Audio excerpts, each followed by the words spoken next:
Acepté 9.000 pesos solo por verme fea y descuidada en una cita a ciegas. En ese momento, solo pensaba en pagar la renta y no tenía idea de que el hombre frente a mí era un multimillonario. Esa decisión cambió mi vida para siempre. Acepté que me pagaran 9.000 pesos por verme fea en una cita a ciegas. Todavía me da vergüenza decirlo así, tan directo, porque aunque no me pagaron por acostarme con nadie ni por fingir otra vida, sí me pagaron por sabotear una noche antes de empezar, por ir descuidada, por usar mi propia imagen como trampa, y yo acepté porque necesitaba pagar la renta. Así de simple, así de humillante. Lo peor no fue la propuesta, fue mi reacción. No me ofendí primero ni pensé qué clase de amiga ofrecía algo así. Mi primer pensamiento fue otro. Con eso cubro el mes. Cuando una se escucha pensar así, entiende que ya venía rota desde antes. Yo ya estaba cansada, asustada, recortando comida, aplazando pagos, fingiendo por teléfono que todo seguía bajo control.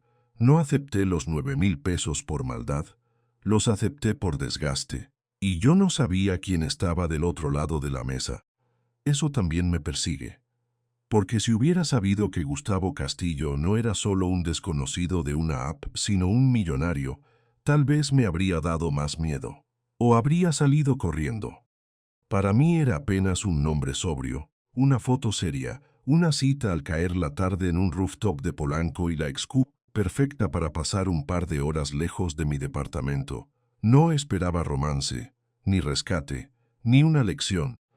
Mucho menos imaginé que esa noche iba a desarmar todo lo que yo creía entender sobre la dignidad, las apariencias y la forma en que alguien puede mirarte cuando tú misma ya casi no te miras con respeto. La oferta llegó por WhatsApp, con una ligereza que me hizo más daño que si hubiera sonado cruel. Jimena me escribió como si me pidiera un favor cualquiera. 9.000 pesos, puso, solo por verte descuidada en una cita. Es un experimento social sobre comportamiento masculino en apps de citas. ¿Te animas? Todavía recuerdo el brillo de la pantalla en la penumbra del comedor, el fondo oscuro del chat y esa carita guiñando el ojo al final, como si todo tuviera algo de juego, como si la necesidad pudiera disfrazarse de ocurrencia. Me quedé mirando el teléfono, esperando que llegara otro mensaje diciendo que era broma. No llegó. Lo que cayó fue ese silencio pesado que aparece cuando una entiende que está frente a una decisión pequeña por fuera y enorme por dentro. Porque sí, visto de lejos parecía una tontería. Ir sin arreglarme, usar ropa vieja, no maquillarme. Pero no era solo eso. Era presentarme con la intención de provocar una reacción. Era cobrar por sentarme frente a un hombre sintiéndome menos. Y aún así hice cuentas. Eso fue lo más bajo. Empecé a repartir mentalmente esos 9.000 pesos antes de responder. Renta, luz, internet. Algo de comida, un poco de aire. Yo no estaba pensando en principios, estaba pensando en sobrevivir una semana más sin que me echaran del departamento. Cuando el miedo se mete así en la rutina, una empieza a negociar con zonas grises. Se dice que no es para tanto, que no le debe nada a ese hombre, que solo va a ir desarreglada. Pero en el fondo yo sabía que sí se rompía algo, algo silencioso. Gustavo, mientras tanto, era apenas una idea. Un perfil seco, una sola foto con traje, la palabra empresario, hotelería, Ciudad de México, nada más. No sonreía en la imagen, no parecía interesado en impresionar a nadie, y por eso mismo me pareció inofensivo. Acepté salir con él sin ilusión, solo por salir de mi rutina. Después acepté el trato de Jimena por necesidad. Entre una cosa y la otra quedó atrapada la peor versión de mi cansancio. Lo que yo no sabía, y eso fue lo que lo cambió todo, es que aquella cita saboteada iba a convertirse en el momento más incómodo y más decisivo de mi vida.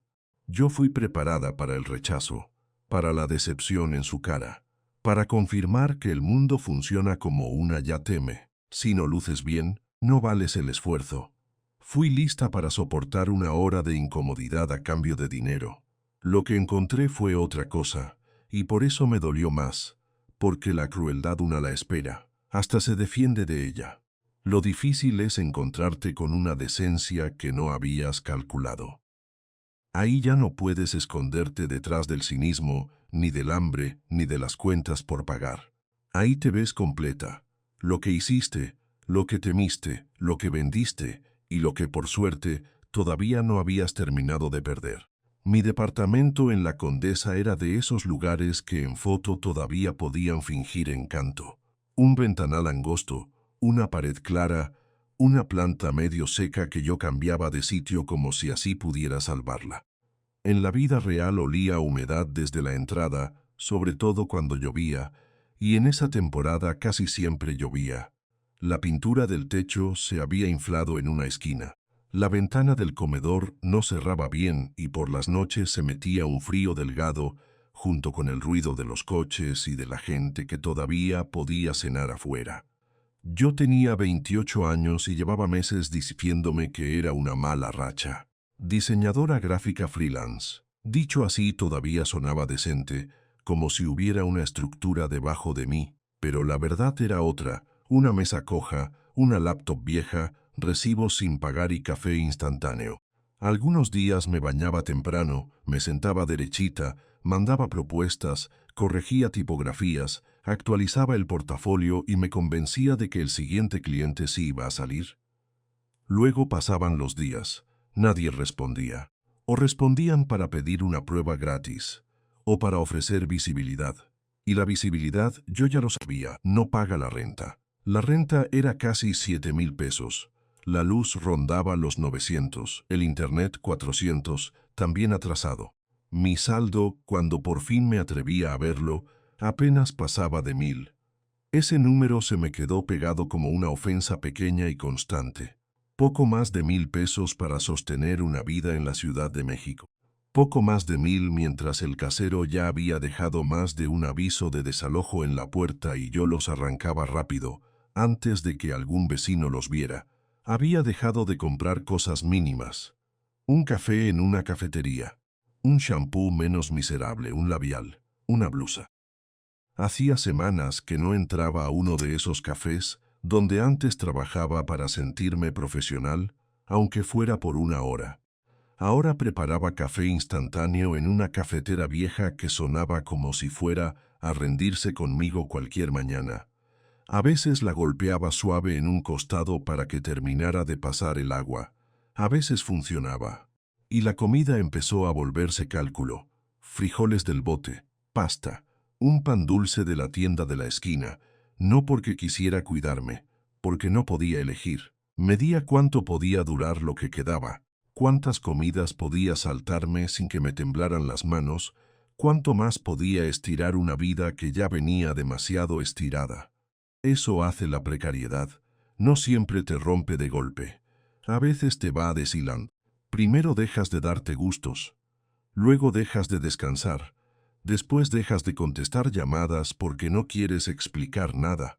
Y un día te descubres pensando que 9,000 pesos por presentarte descuidada en una cita quizá no eran una humillación, sino una solución.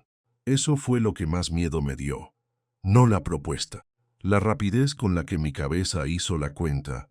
Mi mamá estaba en Guadalajara y ese era otro peso, más silencioso. Ella había trabajado doble turno en el hospital para que yo pudiera estudiar. Hizo cuentas imposibles con una serenidad que yo antes confundía con costumbre, hasta que crecí y entendí que no era costumbre. Era amor cansado. Cuando me gradué, me abrazó llorando y me dijo que ahora sí me iba a comer el mundo. Yo le creí. Por eso me dolía tanto llamarla. Cada vez que aparecía su nombre en la pantalla, yo tenía que decidir cuánta verdad podía decirle sin romperle algo. Nunca le mentía del todo, pero tampoco le contaba todo. Le decía que andaba moviendo proyectos, que el mercado estaba raro, que la ciudad era cara pero yo iba saliendo. Lo decía mirando la pared manchada, el sofá viejo heredado, la mesa desnivelada sostenida con cartón en una pata. Lo decía mientras pensaba si ese día compraba jitomates o si aguantaba con pasta otra vez. Una vez ya le había pedido dinero prestado. Me juré que no volvería a hacerlo. También me juré que iba a conseguir algo fijo, que en 2 meses me estabilizaba, que el siguiente cliente grande me sacaba a flote. Pero la vergüenza sí cambia a una persona. Te vuelve más callada, más defensiva, más fácil de convencer de que no mereces elegir bonito. Y yo ya venía así cuando llegó el mensaje de Jimena. No me encontró fuerte. Me encontró cansada, con hambre, con la autoestima raspada. El teléfono vibró sobre la mesa coja y se me tensó el cuerpo como si fuera otra mala noticia. Era Jimena. Abrí WhatsApp y vi primero la cifra 9,000 pesos. Me quedé mirándola más de la cuenta antes de leer lo demás. Solo por verte descuidada en una cita. Es un experimento social que estoy documentando. ¿Te animas? Al final había una carita guiñando el ojo. Esa carita me dio más vergüenza que el mensaje entero. No respondí enseguida, lo releí. Después otra vez, esperando encontrar el tono de broma, una salida elegante, algo. No había nada de eso.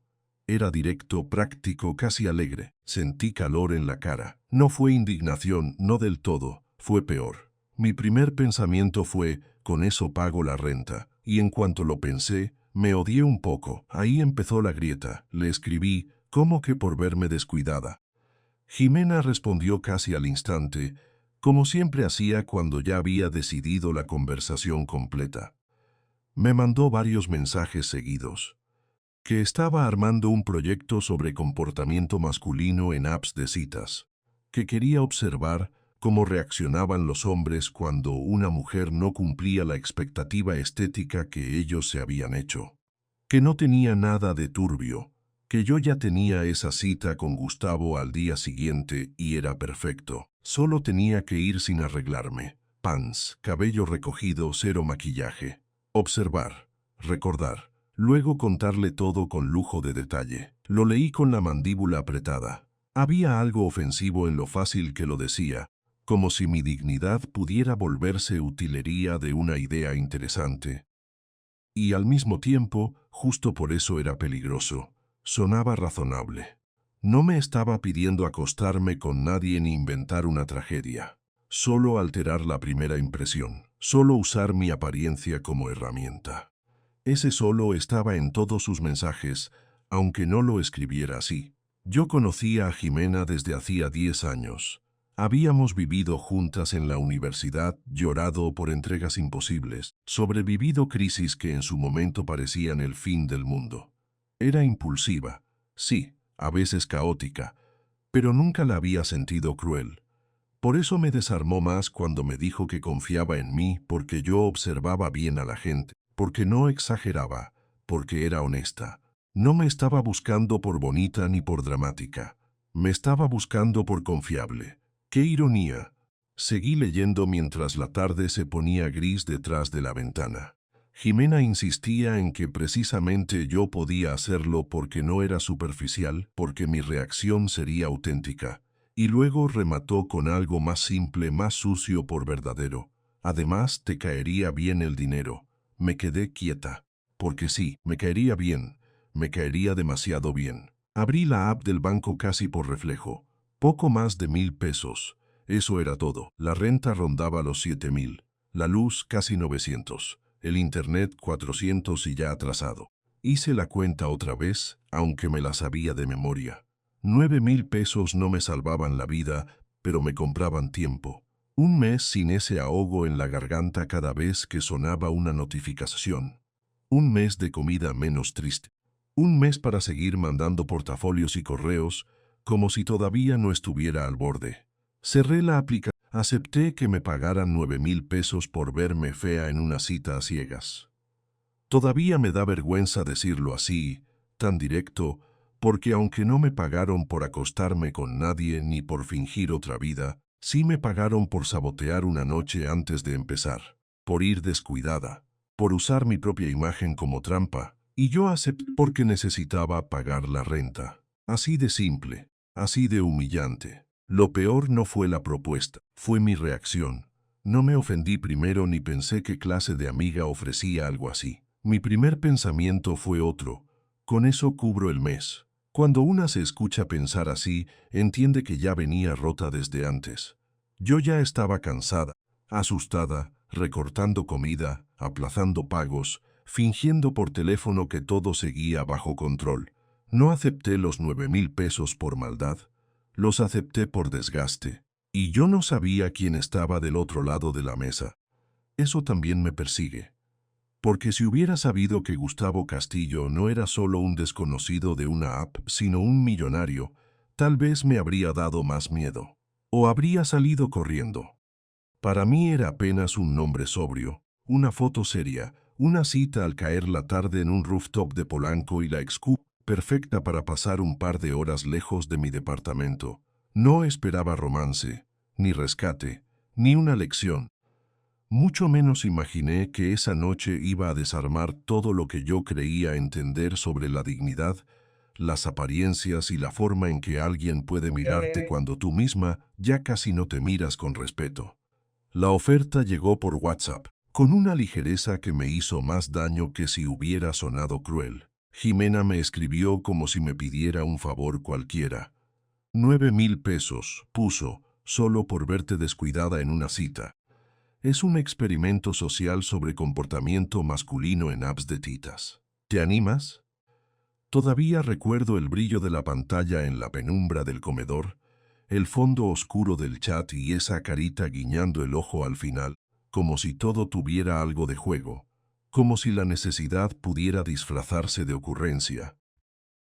Me quedé mirando el teléfono, esperando que llegara otro mensaje diciendo que era broma. No llegó.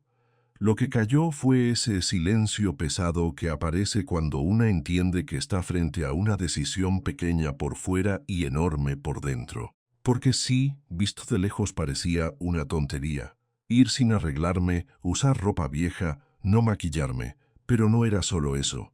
Era presentarme con la intención de provocar una reacción. Era cobrar por sentarme frente a un hombre sintiéndome menos. Y aún así hice cuentas. Eso fue lo más bajo. Empecé a repartir mentalmente esos 9,000 pesos antes de responder. Renta, luz, internet. Algo de comida, un poco de aire. Yo no estaba pensando en principios, estaba pensando en sobrevivir una semana más sin que me echaran del departamento. Cuando el miedo se mete así en la rutina, una empieza a negociar con zonas grises. Se dice que no es para tanto, que no le debe nada a ese hombre, que solo va a ir desarreglada. Pero en el fondo yo sabía que sí se rompía algo, algo silencioso. Gustavo, mientras tanto, era apenas una idea. Un perfil seco, una sola foto con traje, la palabra empresario, hotelería, Ciudad de México, nada más. No sonreía en la imagen, no parecía interesado en impresionar a nadie, y por eso mismo me pareció inofensivo. Acepté salir con él sin ilusión, solo por salir de mi rutina. Después acepté el trato de Jimena por necesidad. Entre una cosa y la otra quedó atrapada la peor versión de mi cansancio. Lo que yo no sabía, y eso fue lo que lo cambió todo, es que aquella cita saboteada iba a convertirse en el momento más incómodo y más decisivo de mi vida. Yo fui preparada para el rechazo, para la decepción en su cara, para confirmar que el mundo funciona como una ya teme. Si no luces bien, no vales el esfuerzo. Fui lista para soportar una hora de incomodidad a cambio de dinero. Lo que encontré fue otra cosa, y por eso me dolió más, porque la crueldad una la espera, hasta se defiende de ella. Lo difícil es encontrarte con una decencia que no habías calculado. Ahí ya no puedes esconderte detrás del cinismo, ni del hambre, ni de las cuentas por pagar. Ahí te ves completa. Lo que hiciste, lo que temiste, lo que vendiste y lo que por suerte todavía no habías terminado de perder. Mi departamento en la Condesa era de esos lugares que en foto todavía podían fingir encanto. Un ventanal angosto, una pared clara, una planta medio seca que yo cambiaba de sitio como si así pudiera salvarla. En la vida real olía a humedad desde la entrada, sobre todo cuando llovía, y en esa temporada casi siempre llovía. La pintura del techo se había inflado en una esquina. La ventana del comedor no cerraba bien y por las noches se metía un frío delgado, junto con el ruido de los coches y de la gente que todavía podía cenar afuera. Yo tenía 28 años y llevaba meses diciéndome que era una mala racha. Diseñadora gráfica freelance, Dicho así todavía sonaba decente, como si hubiera una estructura debajo de mí, pero la verdad era otra: una mesa coja, una laptop vieja, recibos sin pagar y café instantáneo. Algunos días me bañaba temprano, me sentaba derechita, mandaba propuestas, corregía tipografías, actualizaba el portafolio y me convencía de que el siguiente cliente sí iba a salir. Luego pasaban los días, nadie respondía. O respondían para pedir una prueba gratis, o para ofrecer visibilidad. Y la visibilidad, yo ya lo sabía, no paga la renta. La renta era casi 7,000 pesos. La luz rondaba los 900, el internet 400, también atrasado. Mi saldo, cuando por fin me atrevía a verlo, apenas pasaba de 1,000. Ese número se me quedó pegado como una ofensa pequeña y constante. Poco más de 1,000 pesos para sostener una vida en la Ciudad de México.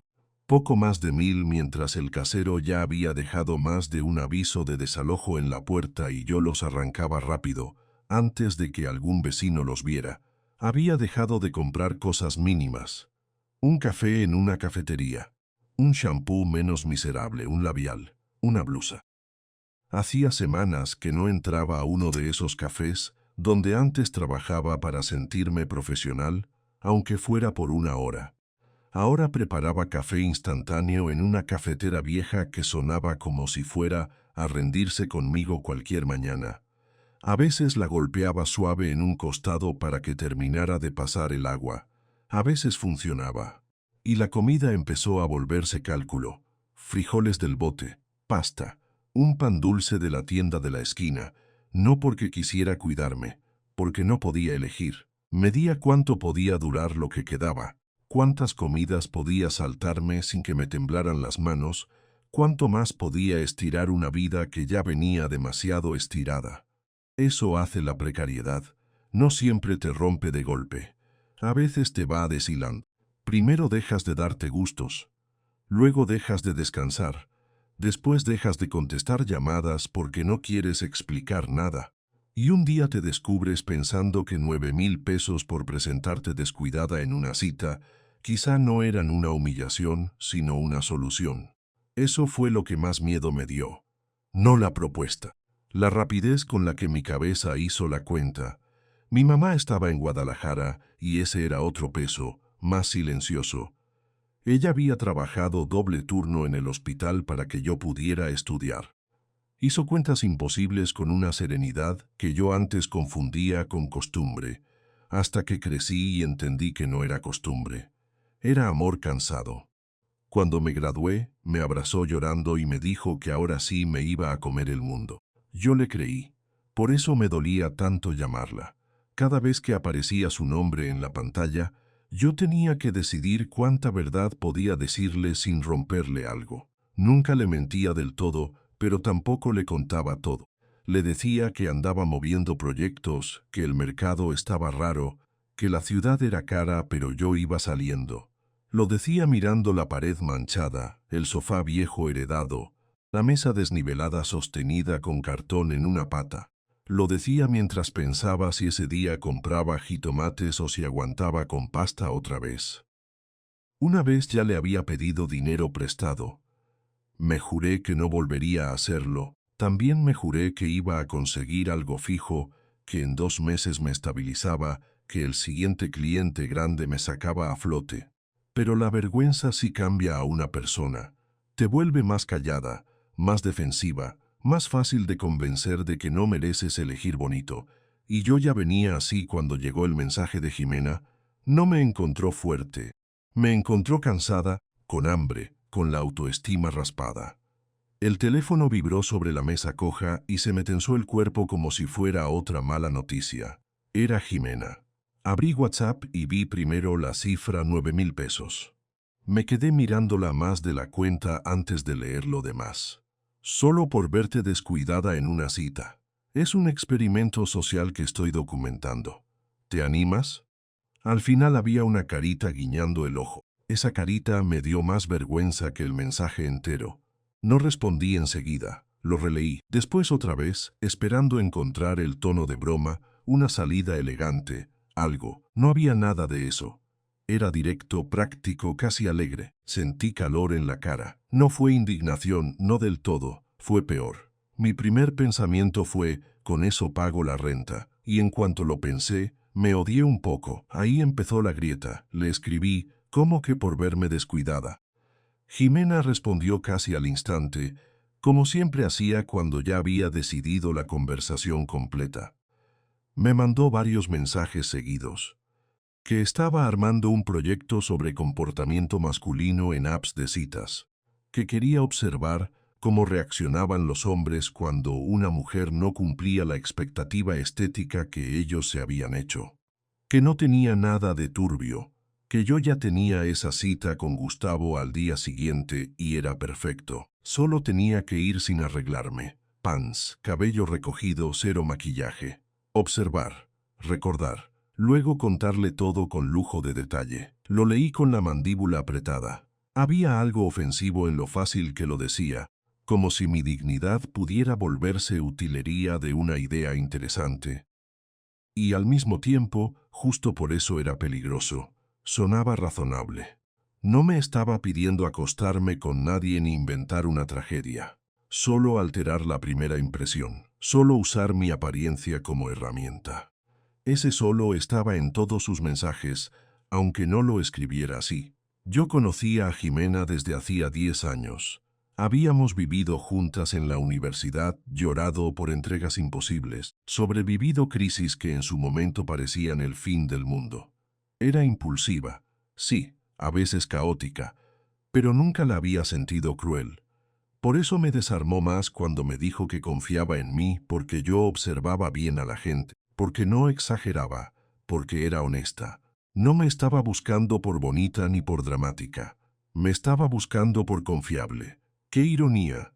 Seguí leyendo mientras la tarde se ponía gris detrás de la ventana. Jimena insistía en que precisamente yo podía hacerlo porque no era superficial, porque mi reacción sería auténtica. Y luego remató con algo más simple, más sucio por verdadero. Además, te caería bien el dinero. Me quedé quieta.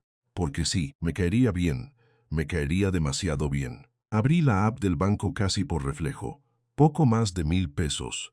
Eso era todo. La renta rondaba los 7,000. La luz casi 900. El internet 400 y ya atrasado. Hice la cuenta otra vez, aunque me la sabía de memoria. 9,000 pesos no me salvaban la vida, pero me compraban tiempo. Un mes sin ese ahogo en la garganta cada vez que sonaba una notificación. Un mes de comida menos triste. Un mes para seguir mandando portafolios y correos, como si todavía no estuviera al borde. Cerré la aplicación y vi mi reflejo borroso en la pantalla negra del teléfono. No me gustó lo que vi, porque el problema no era Gustavo. A ese hombre apenas lo conocía por una foto seria, una bio seca y unos mensajes correctos. El problema era yo, calculando cuánto costaba traicionarme un poco. Buscando palabras elegantes para no llamarlo por su nombre, Jimena volvió a escribir, que no dramatizara. Que era casi un juego, una observación social, una colaboración para investigación. Que me pagaba al día siguiente, que si el tipo resultaba un patán, al menos yo saldría con dinero. Solté una risa seca al leer eso. En otro momento tal vez me habría parecido ingenioso. Esa tarde no. Esa tarde yo tenía hambre, la humedad del departamento olía más fuerte y la palabra desalojo seguía pegada en mi cabeza. Le puse, lo voy a pensar. No era una respuesta digna. Era la respuesta de alguien que ya estaba cediendo. Dejé el teléfono boca abajo y fui hasta la ventana. Quise encontrar dentro de mí una negativa limpia, una de esas decisiones que te enderezan la espalda. No apareció. Solo sentí cansancio, cansancio de ser correcta con el refrigerador medio vacío. Volví a tomar el teléfono, no para responderle a Jimena todavía, sino para mirar el origen de todo. Gustavo Castillo. Hasta su nombre me parecía neutro, de esos que una lee en una pantalla y no siente nada. Yo no había llegado a esa cita por ilusión ni por destino. Había llegado por inercia, por aburrimiento, por ese cansancio que a veces se disfraza de apertura. Días antes, cuando Jimena me insistió en descargar la aplicación, Yo estaba tirada en el sofá con una taza de café instantáneo ya frío al lado y la sensación de que mi vida se había encogido al tamaño de mi departamento. Me dijo que necesitaba salir de mi cueva, conocer gente, hablar con alguien que no fuera un cliente fantasma. Yo me reí. Le dije que lo último que necesitaba era otro desconocido decepcionante. Pero insistió tanto que terminé cediendo más por agotamiento que por entusiasmo. Abrí el perfil esa misma noche sin pensarlo demasiado. Subí 2 fotos donde salía medio decente, escribí una biografía breve sobre diseño y café, y dejé el celular a un lado como quien cumple un trámite absurdo. No esperaba nada. Ni romance, ni rescate, ni una historia capaz de sacarme de la condesa húmeda y de mis deudas. Apenas una distracción. Tal vez una conversación que me sacara una hora de la cabeza. Tal vez una copa de vino sin pagarla yo. Eso era todo. Por eso Gustavo no me llamó la atención al principio. Su perfil era tan seco que hasta parecía hecho sin ganas. Una sola foto, traje oscuro, fondo de algún evento formal que ni se distinguía bien. Él estaba de medio perfil, como si alguien lo hubiera llamado justo cuando tomaron la imagen. No sonreía. No intentaba verse simpático. No había frases ingeniosas ni esa urgencia tan común de parecer interesante a toda costa. Solo unas líneas mínimas. 30 y pocos años, empresario Ciudad de México, y en el rubro de trabajo una sola palabra: hotelería. Nada más.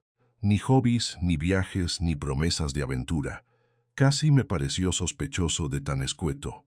Aún así le di una oportunidad, quizá precisamente por eso, porque no parecía estarse vendiendo. En medio de tantos perfiles inflados, el suyo tenía una sobriedad rara, no atractiva todavía, solo rara, como si detrás hubiera alguien demasiado ocupado, demasiado reservado o demasiado poco interesado en el teatro de las aplicaciones. Hicimos match y la conversación fue igual de mínima. Él preguntó a qué me dedicaba. Le dije que era diseñadora gráfica freelance. Contestó que le parecía interesante, sin exagerar, sin jugar al hombre que ya te resolvió la vida en 3 mensajes. Yo le pregunté qué tipo de empresa tenía y respondió lo mismo que en su perfil: hotelería. Ni siquiera entonces pensé en dinero. En esta ciudad hay demasiados hombres que se llaman empresarios porque administran algo pequeño o porque les gusta sonar importantes. Yo lo metí en esa categoría mental y seguí como si nada. Mejor así. Mientras menos imaginara, menos podía decepcionarme. La conversación, si soy honesta, no tuvo nada memorable. No hubo chispa por chat, no hubo desvelo, no hubo esa ansiedad ridícula de esperar el siguiente mensaje. Era breve, correcta, casi cómoda. Y quizá por eso acepté verlo, porque me pareció inofensivo. Un hombre probablemente serio, tal vez aburrido, tal vez educado. Una salida de una sola noche para interrumpir la rutina de comer sola y fingir que no estaba contando monedas. Cuando me propuso vernos al caer la tarde en un rooftop de Polanco, me quedé mirando la pantalla unos segundos. Polanco ya sonaba otro mundo, sí, pero incluso eso lo procesé con una ligereza casi cínica. Pensé que en el peor de los casos sería una cita incómoda en un lugar demasiado caro para mí. En el mejor, una vista bonita, una copa de vino y una historia mediocre que contarle luego a Jimena. Nada más. No imaginé un hombre millonario. No imaginé un giro. No imaginé que esa cita, que para mí era apenas una distracción sin brillo, iba a cruzarse justo con el momento más bajo de mi orgullo. Y eso importa decirlo, porque después tuve que ser honesta conmigo misma. Yo no fui a buscar a Gustavo por interés. Ni siquiera sabía qué podía interesarme de él. Fui porque estaba sola, cansada y un poco anestesiada. Me quedé con el teléfono en la mano y con una idea insoportable golpeándome por dentro. Yo no le debía nada sentimental a un desconocido de una app, pero sí me debía algo a mí misma. Eso era lo que volvía todo más sucio. Si Gustavo me hubiera importado, tal vez habría sido más fácil negarme. Pero como no significaba nada todavía, aceptar parecía simple por fuera y terrible por dentro. No estaba vendiendo mi cuerpo, me repetí, no estaba robando. Solo iba a presentarme descuidada en una cita, solo eso. Y aún así, mientras más intentaba achicarlo, más claro se volvía que algo sí se estaba rompiendo. Abrí la app del banco como quien se asoma a una herida. El saldo seguía ahí, inmóvil, poco más de 1,000 pesos. Empecé a hacer cuentas con una precisión amarga. La renta, casi 7,000. La luz, casi 900. El internet, 400 y atrasado. Comida, transporte. Lo mínimo para no volver a llamar a mi mamá a Guadalajara fingiendo que solo quería escuchar su voz, cuando en realidad estaba tanteando si podía pedirle ayuda otra vez. Los 9,000 de Jimena no me arreglaban la vida, pero me compraban aire. Un mes sin sentir al casero respirándome en la nuca. Una semana sin escoger entre pagar la luz o comer algo mejor que frijoles y pasta. Y eso fue lo peor. La propuesta dejó de parecerme ofensiva en cuanto empecé a traducirla en días de supervivencia. Ahí me dio vergüenza, porque una parte de mí todavía quería indignarse, cerrar el chat y decirle a Jimena que estaba loca. Pero la otra, la parte cansada, la que llevaba meses tragándose la ansiedad con café instantáneo y promesas vacías, ya estaba calculando cuánto me duraría ese dinero. Cuántas humillaciones pequeñas evitaba una humillación grande y silenciosa. Caminé por el departamento sin rumbo, esquivando la mesa coja, el sofá vencido, las facturas apiladas como si no fueran mías. Afuera seguía esa luz gris de la tarde mojada. Adentro olía humedad y encierro. Pensé en mi mamá, en sus turnos dobles, en todo lo que sacrificó para que yo estudiara diseño y llegara a esta ciudad creyendo que el talento y el esfuerzo bastaban. Pensé en la última vez que me prestó dinero, en cómo le prometí que no volvería a pasar. Pensé en el tercer aviso de desalojo pegado en mi puerta. Y entendí algo que me dolió mucho entender. Cuando una está demasiado cansada, la dignidad empieza a hablar más bajito. Volví a leer los mensajes de Jimena. Su tono ligero, la carita guiñando el ojo, el nada turbio, el solo por verte descuidada. Como si una pudiera entrar a una cita cargando una mentira y salir exactamente igual. Me molestó que lo vistiera de experimento social, casi de cosa seria. Porque debajo de esas palabras bonitas había algo más crudo, usar mi necesidad para probar una teoría sobre hombres superficiales. Y sin embargo confiaba en ella. Ese era el problema. La conocía desde hacía 10 años. Habíamos compartido demasiadas crisis para pensar que quería hacerme daño. Pero querer no siempre evita usar. Me senté otra vez, abrí el chat, lo cerré, lo abrí de nuevo. Escribí no puedo y lo borré. Escribí se me hace mal plan y también lo borré. Luego miré otra vez esa cifra del banco, ese poco más de 1,000 pesos que ya casi no alcanzaban ni para sostener la ficción de que yo todavía tenía margen para elegir con calma. A veces la gente habla de principios como si fueran piedra. Esa tarde los míos se sintieron como un hilo demasiado tenso. No se rompió de golpe. Se fue adelgazando con cada recibo, con cada cuenta, con cada día sin trabajo estable. Al final escribí despacio, como si así pudiera volverlo menos real. Le puse a Jimena que aceptaba, pero solo esta vez. Que no quería nada raro, que necesitaba saber cómo me pagaría, si al día siguiente o en efectivo. Tardé varios minutos en enviarlo. Lo releí tanto que las palabras dejaron de parecerme mías. Cuando por fin toqué la pantalla, no sentí alivio, ni siquiera miedo, sentí silencio.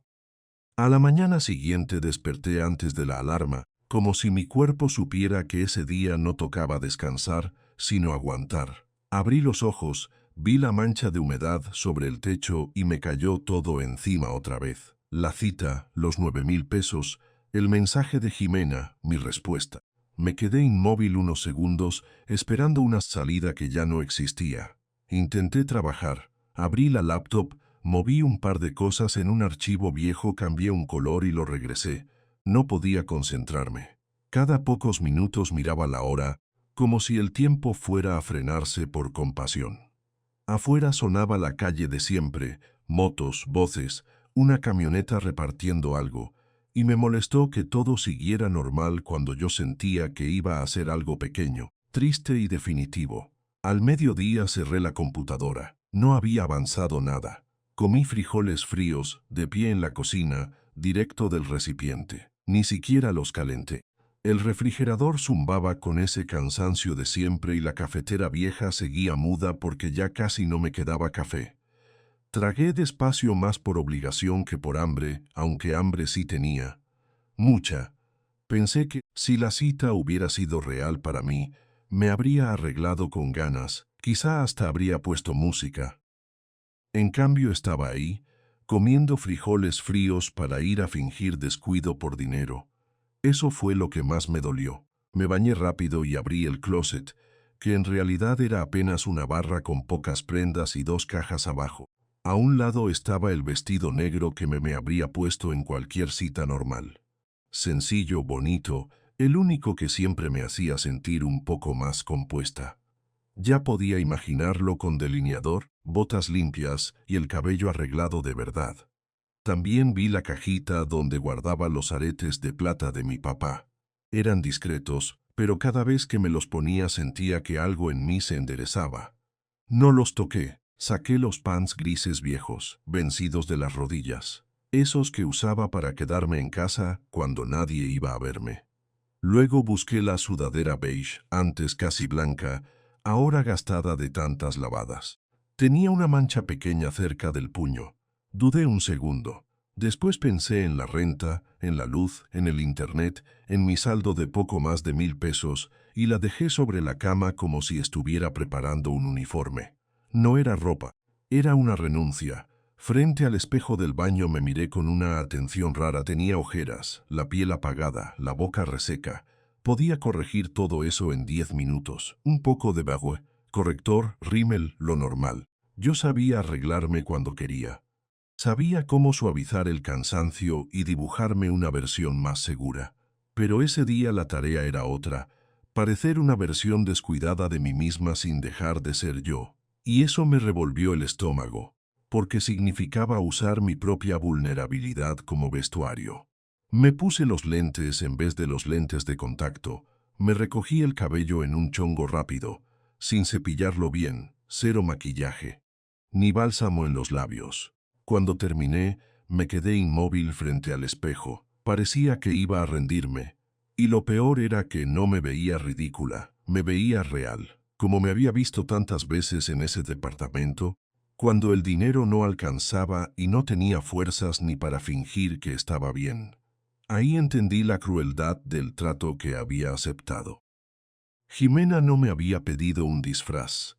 Me había pedido que llevara a esa cita la parte más golpeada de mi vida, la que yo escondía incluso de mis amigos. Volví al cuarto y miré otra vez el vestido negro. Lo toqué apenas con la punta de los dedos. Pensé en mi papá, en sus aretes de plata, en eso que me enseñó sin decirlo demasiado. Una cosa era no tener dinero y otra dejar que la necesidad te convenciera de que valías menos. Yo no estaba vendiendo mi cuerpo, me repetí. Solo iba mal arreglada a una cita, solo eso.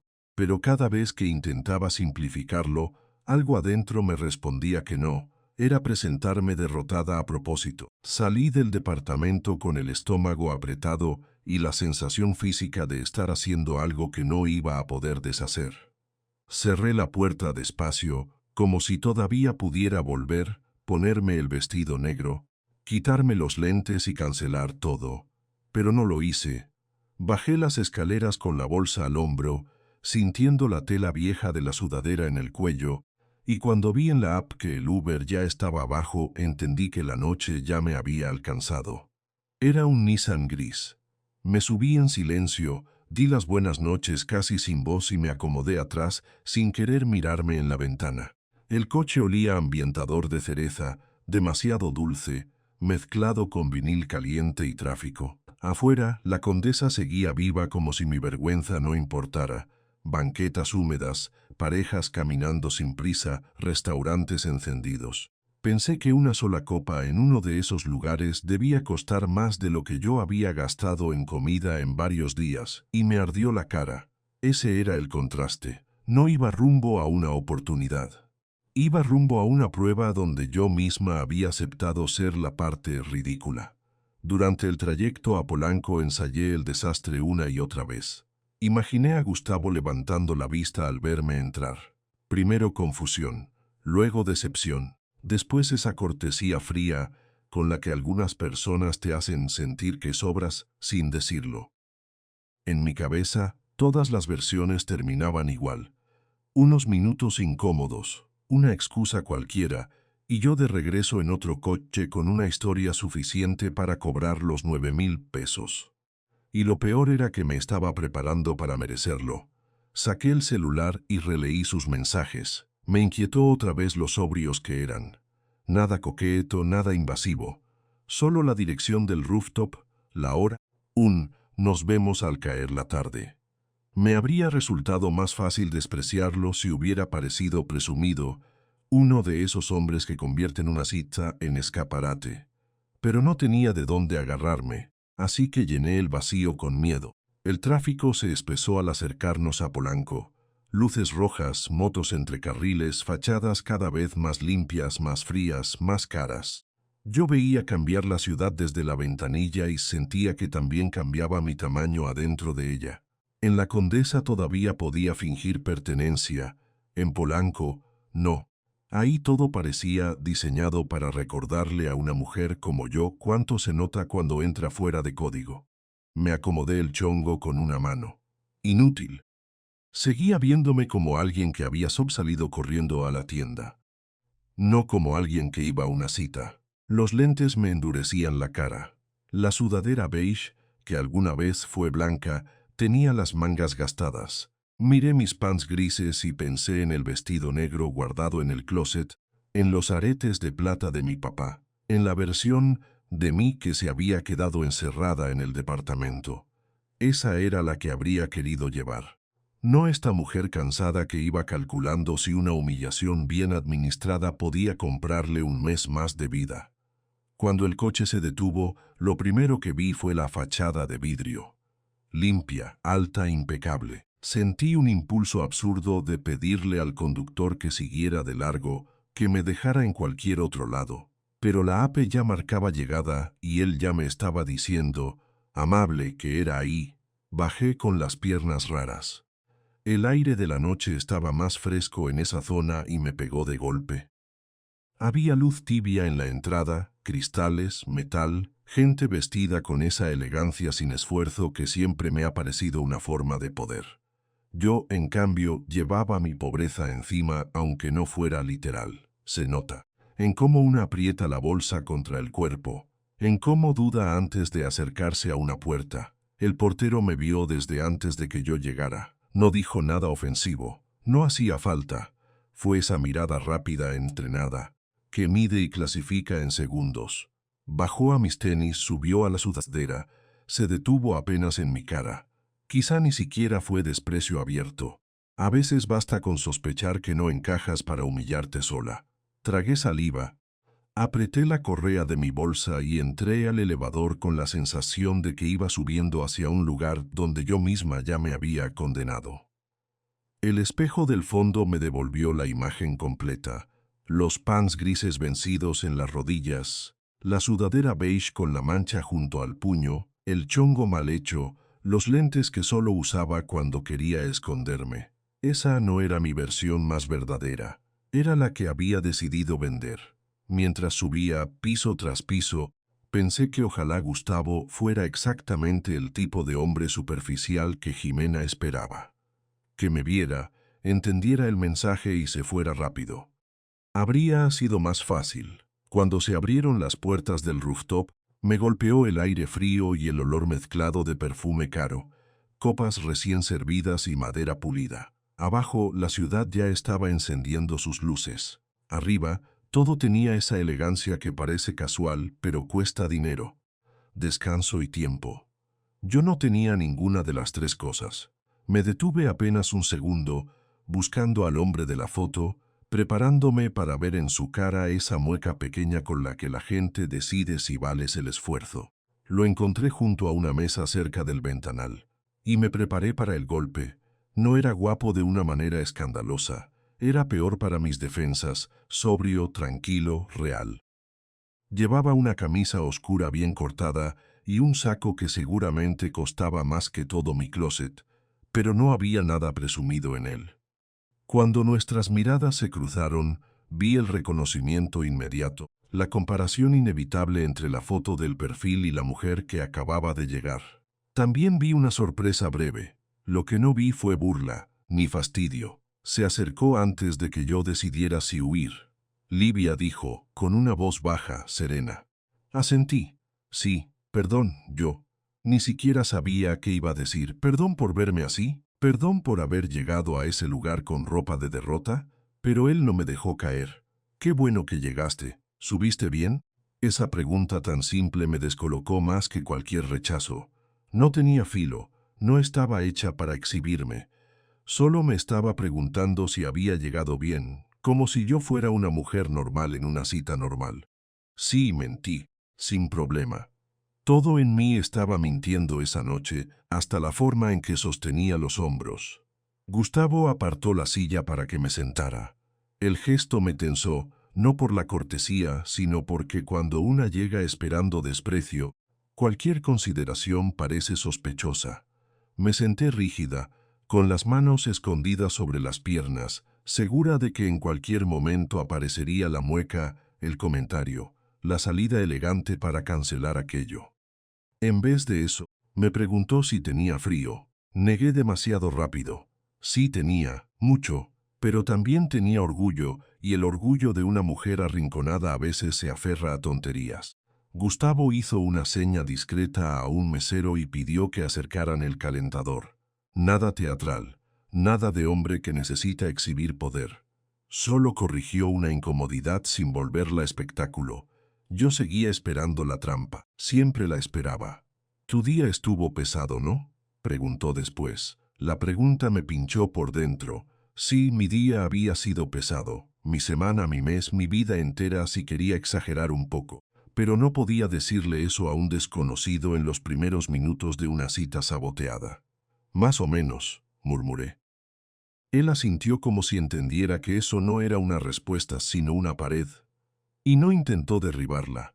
Dejó un silencio respirable entre los dos. Desde la barra llegaba el tintinear de las copas. Más allá, alguien soltó una carcajada. Yo, sentada frente al hombre al que había ido a engañar, empecé a sentir una incomodidad nueva, más honda que la vergüenza, porque se estaba comportando bien. «Vi que eres diseñadora gráfica», dijo al cabo de un momento. «¿Sigues trabajando freelance?».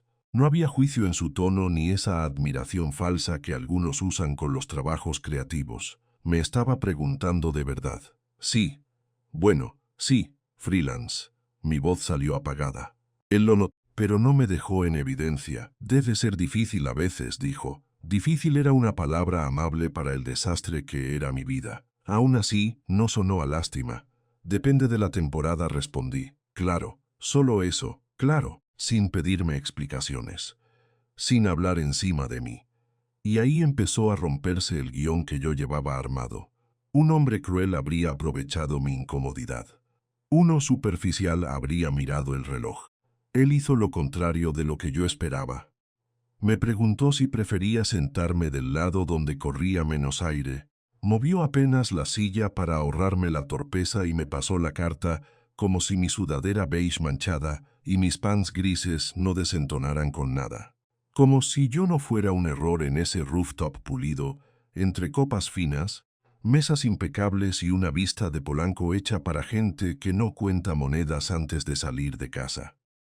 Yo casi no podía sostenerle la mirada. Cada vez que alzaba los ojos esperaba encontrar una mueca, una pregunta mal disimulada, ese gesto mínimo con el que alguien te hace saber que ya te clasificó. Pero Gustavo no jugó a eso. Se quedó sereno con las manos sobre la mesa, sin recorrerme de arriba abajo. Me habló como se le habla a una persona, y para mí, en ese momento, eso ya era muchísimo. Me preguntó si había tenido tráfico desde la Condesa. Dije que sí, que un poco, si me gustaba esa zona. Contesté que no venía mucho por ahí. No le conté que una sola copa seguramente costaba más que varios días de comida. No le conté lo del portero mirándome como intrusa. No le conté que iba disfrazada de descuido por 9,000 pesos. Todavía no. Cuando llegó el mesero, busqué la salida más simple. Solo agua, dije demasiado rápido. Gustavo no arqueó una ceja. No insistió con vino ni hizo esa broma gastada para empujarte sin parecer brusco. Pidió agua también y luego, con una naturalidad cuidadosa, dijo que si yo quería cenar, a él le venía bien porque salía de trabajar. Me quitó del foco sin hacerme sentir rescatada. Pedimos algo de comer. Yo elegí lo primero que me pareció menos caro, aunque no fuera a pagar yo. La costumbre de calcular no se apaga así nada más. Gustavo no comentó mi elección. Tampoco intentó impresionar ordenando de más ni tratando al personal con esa confianza exhibicionista que a veces usan los hombres para hacerse notar. Su educación no era teatral, era práctica, silenciosa. La conversación arrancó torpe porque yo estaba escondiendo algo y él, creo, alcanzaba a notar que detrás de mi silencio había una historia. Me preguntó por mi trabajo. Le dije lo mismo que en la app, diseñadora gráfica freelance. Quiso saber qué tipo de diseño hacía y le hablé de identidades visuales, piezas para redes, encargos pequeños. No mentí. Pero tampoco dije que llevaba meses encadenando rechazos, ni que el último cliente grande me había dejado colgada, ni que mi portafolio empezaba a sentirse como un archivo muerto. Aún así, me escuchó de verdad. Me hizo preguntas concretas, de esas que solo hace alguien que está poniendo atención. ¿Cómo había empezado? ¿Qué parte disfrutaba más? Le dije que la creativa, aunque una termina haciendo de todo. Sonrió apenas como si entendiera. Luego habló de él. Poco. Dijo que trabajaba en hotelería, que sus días podían ser largos, que casi siempre cenaba tarde. Nada de nombres, nada de cifras, nada de presumirse. Yo había esperado a un hombre aburrido, hablando de negocios como si el mundo entero fuera una extensión de su oficina. En cambio, tenía enfrente a alguien que parecía elegir cada palabra para no aplastarme con ella. Eso me desarmó. Hubo un momento pequeño, pero para mí enorme. Me preguntó si yo siempre era tan callada o si había tenido un día pesado. Lo dijo sin ironía, sin esa sonrisa aladina que vuelve todo una prueba, como si de verdad quisiera saber cuál de las dos cosas era. Y yo, que había ensayado defensas para la burla, no tenía preparada una respuesta para la bondad. Le dije que había sido un día largo. Nada más. Él asintió como si eso bastara por ahora. No me empujó a explicar. Siguió hablando conmigo de la ciudad, del cansancio que se pega en la piel, del ruido, de cómo a veces la Ciudad de México puede hacerte sentir acompañada y sola al mismo tiempo. Esa frase me hizo mirarlo distinto. Poco a poco empecé a contestar con frases menos cortas. Le conté que estudié diseño con la idea ingenua de que si trabajaba lo suficiente, las cosas iban a acomodarse. Le dije que Guadalajara seguía siendo importante para mí porque allá estaba mi mamá. No desarrollé más. No podía. Él asintió como si entendiera que había zonas en las que no debía entrar todavía. No insistió. No me miró con esa curiosidad cruel de la gente que detecta una grieta y mete el dedo solo para ver cuánto duele. En cambio, acercó el menú y dijo que pidiéramos algo antes de que la noche se enfriara más.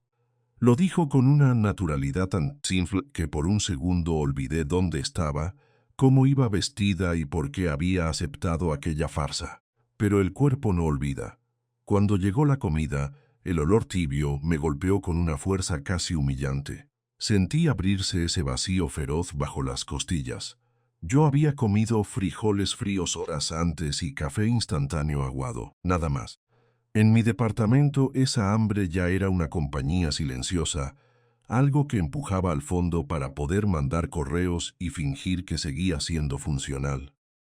Ahí, frente a una mesa impecable y una vista de ciudad que parecía pertenecerle a otras personas, se volvió imposible de esconder. Quise disimularlo tomando agua. Quise tocar apenas el tenedor, como si no me importara. Pero la mano me traicionó. El vaso chocó con el borde del plato y ese sonido mínimo me atravesó como si todo el lugar hubiera volteado a verme. Gustavo no hizo ningún gesto raro, Solo acercó la servilleta hacia mí, despacio, y siguió hablando del tráfico como si nada hubiera pasado. Como si me estuviera cuidando el derecho a no sentirme exhibida. Eso me desarmó más que una burla. La burla la habría soportado. Su consideración, no. Probé un bocado y tuve que obligarme a masticar despacio. Me daba miedo que se notara el hambre, aunque ya se notaba en todo, en mis ojeras, en el cansancio, en la forma en que el cuerpo se me iba un poco hacia adelante apenas el calor de la comida me aflojó. Él me preguntó si estaba bien. Nada dramático, nada invasivo, solo eso. Y yo, que llevaba semanas respondiendo, sí, todo bien, a mi mamá, al casero, a clientes que ni siquiera pagaban, sentí que esa frase se me atoraba como una piedra. Le dije que sí demasiado rápido. Él sostuvo mi mirada un segundo, no para desafiarme, sino como quien deja una puerta abierta por si quiere usarla. Luego cambió de tema. Mencionó Guadalajara, que la conocía por trabajo, el ritmo de allá, el clima. Le agradecí en silencio que no me obligara a decir una verdad para la que todavía no estaba lista. Aún así, algo en mí empezó a hundirse. Mientras más correcto se mostraba, más mezquina me parecía yo en esa mesa. Había ido con una intención torcida. Él no lo sabía. Yo sí. Hasta ese momento, mi miedo había sido que me rechazara, que me viera entrar con los pants grises, la sudadera beige manchada, los lentes y el pelo mal recogido, y decidiera que ni siquiera valía una conversación cortés. Pero ya no. Lo que me asustaba era descubrir qué clase de mujer era yo, cuando el hambre, la renta y el cansancio me empujaban lo suficiente. Una parte de mí seguía intentando justificarse. No le mentiste del todo, no le robaste nada, solo te presentaste mal vestida, solo necesitabas sobrevivir. Pero cada solo sonaba más hueco que el anterior. Me preguntó por mis proyectos recientes, y esa pregunta sencilla me encontró en un punto frágil. Le hablé de trabajos pequeños, de encargos sueltos, de clientes que desaparecen, de temporadas raras. No dije que llevaba meses contando monedas. No dije que el internet estaba atrasado, ni que el casero ya había dejado avisos que me hacían temblar cada vez que subía las escaleras. Pero algo debió asomarse en mi voz, porque él no respondió con consejos fáciles. Dijo solamente que el trabajo independiente podía volverse brutal cuando se juntaban varias malas rachas. Brutal. La palabra me tocó porque no intentaba embellecer nada. Yo asentí y bajé la vista al plato. Entonces noté un temblor fino en mis dedos, de agotamiento más que de frío, y me odié un poco por eso. Me odié por haber llegado tan lejos en mi precariedad que un hombre desconocido pudiera ver, sin que yo quisiera, que no me estaba sosteniendo del todo bien. Tal vez lo notó, tal vez no. Solo llamó al mesero con discreción y pidió que trajeran café más tarde, cuando yo quisiera. No preguntó si había cenado antes. No me examinó. No jugó a rescatarme. Seguimos hablando como si la noche me hubiera dado una tregua. Yo seguía tensa, con la sensación de estar ocupando una silla que no me correspondía, pero empecé a notar cosas pequeñas, pequeñas de verdad, de esas que una solo ve cuando deja de esperar el golpe. La primera fue el mesero. No era la cortesía neutra de un lugar caro. Había algo más preciso, más atento, como si Gustavo no fuera un cliente importante de una noche, sino alguien conocido. Cuando volvió para confirmar el café, ni siquiera pidió apellido para la reservación. Solo se inclinó un poco y dijo en voz baja que todo estaba listo, que si él quería podían subir los documentos al despacho. Despacho. La palabra se me quedó clavada. Gustavo respondió con la misma calma con la que me hablaba a mí. Dijo que no esa noche, que lo vieran temprano, sin presumir, sin hacer esa pausa insoportable con la que algunos hombres dejan caer su poder para que una lo recoja, y justo por eso me inquietó más. El que necesita impresionar habla demasiado. Él no. Un rato después se acercó otro hombre, de traje, con esa prisa discreta de quien no viene a cenar, sino a resolver problemas. Le pidió disculpas por interrumpir y mencionó la ocupación del fin de semana, una visita importante, unas suites bloqueadas. Yo no entendí todo, pero entendí lo suficiente. No sonaba a alguien que trabajara en un hotel pequeño ni a un empleado cualquiera. Sonaba a decisiones grandes, a varios pisos, a dinero moviéndose sin ruido. Gustavo contestó en 2 frases y el hombre se fue de inmediato. Yo bajé la mirada a mis lentes, al borde gastado de mi sudadera, a mis manos secas. De pronto hotelería dejó de ser esa palabra vaga de su perfil. Empezó a tener tamaño, peso, alcance, y yo estaba ahí, vestida para humillarme por 9,000 pesos. Me pregunté cuánto costaría una sola copa en ese rooftop. Pensé en mi renta, en la luz, en el internet atrasado, en los frijoles fríos de mi cocina, y luego lo peor. Me pregunté qué clase de locura había aceptado. Porque una cosa era sabotear una cita con un desconocido más o menos normal. Otra muy distinta era sentarme enfrente de un hombre al que todo el mundo parecía reconocer sin necesidad de presentaciones. No fue una revelación de película. Nadie anunció su nombre, nadie dijo millonario. Fue peor, porque fue real. Esa suma de gestos discretos que una reconoce cuando ha pasado meses contando monedas y aprende a distinguir, casi por instinto, cuando alguien vive en un mundo donde el dinero no se nombra porque ya está resuelto. En algún momento le pregunté, tratando de sonar casual, si trabajaba mucho. Sonrió apenas con cansancio y dijo que dependía de la temporada, que últimamente habían sido semanas pesadas. Hablar en plural también me golpeó. No dijo el hotel donde trabajo. Habló de una apertura, de problemas de personal, de una remodelación atrasada, como quien carga una operación entera sobre los hombros y ya ni piensa en explicarla. Entonces el apellido empezó a sonar distinto en mi cabeza. Castillo. No estaba segura de dónde lo conocía, si de una nota, de una fachada, de alguna conversación ajena, pero me bastó para sentir una punzada de alarma. Jimena no me había mandado con un hombre cualquiera. O no lo sabía, o no le importó. Y si no le importó, eso volvía su experimento mucho más cruel, porque ya no se trataba solo de comprobar si un extraño sería superficial al verme desarreglada. Me había metido, sin defensa, en una diferencia de clase mucho más brutal de la que imaginé. Lo miré otra vez. No como hombre atractivo, no todavía. Lo miré como problema, como la prueba viva de que yo había calculado mal todo, y lo más desconcertante era eso, mientras más claro se volvía que Gustavo tenía muchísimo dinero, menos se comportaba como alguien dispuesto a hacerme sentir pequeña. Eso me desarmó.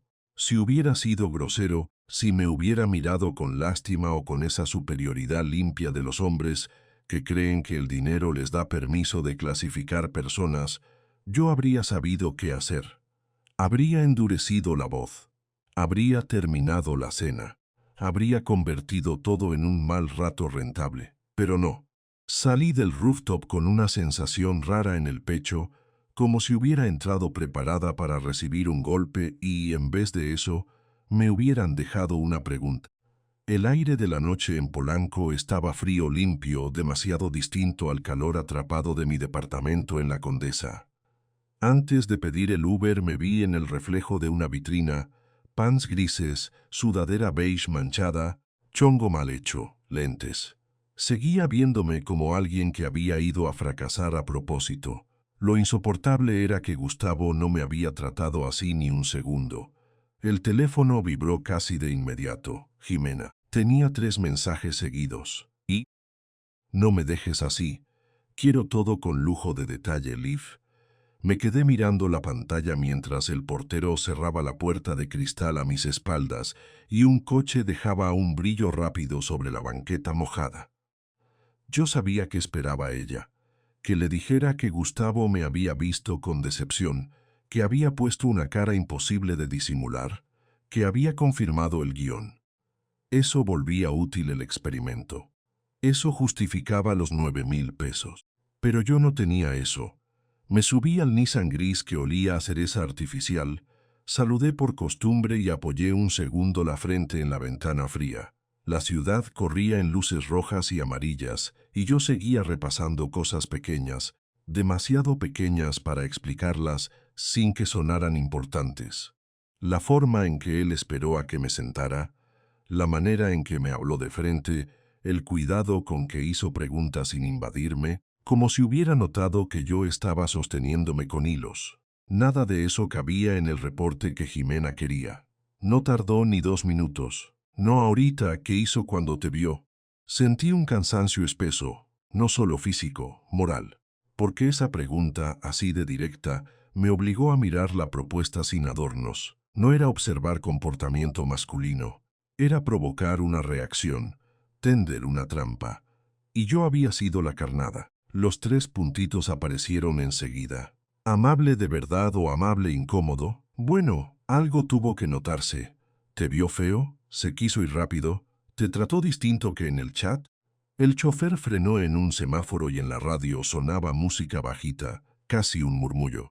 Yo miraba mi reflejo en la ventana y me costaba reconocer a la misma persona que unas horas antes había aceptado ese trato pensando que todo sería simple.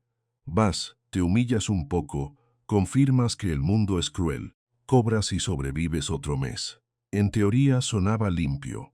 Ahora se sentía sucio. Su siguiente mensaje terminó de mover algo por dentro. Liv, necesito detalles. Para eso quedamos. ¿Hizo comentarios sobre tu ropa? ¿Sobre tu aspecto? ¿Te preguntó si estabas enferma o algo? Necesito detalles. ¿No estás bien? No, ¿cómo te sentiste? Detalles, material, evidencia. Y de pronto vi la propuesta completa desde afuera y me dio una vergüenza más fría. No solo por mí, también por él. Gustavo había llegado a Tacita sin saber que del otro lado había una mujer pagada para medirlo en secreto.